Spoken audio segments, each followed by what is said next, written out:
টাকা পয়সা দালান কোটা রাজা মন্ত্রী গিরি সবই ছেড়ে কবর দেশে দিতে হবে পাড়ি সবই ছেড়ে কবর দেশে দিতে হবে পাড়ি নবীর গোলাম হলে সেথায় পাবে যে কত সম্মান নবীর গোলামিতে না নবীর গোলামিতে না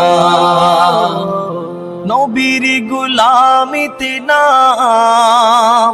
নবীর গোলামিতে নাম নবীর গোলামিতে নাম নবীর গোলামিতে নাম দুনিয়াতে লিখে নিও নবীর গোলামিতে নাম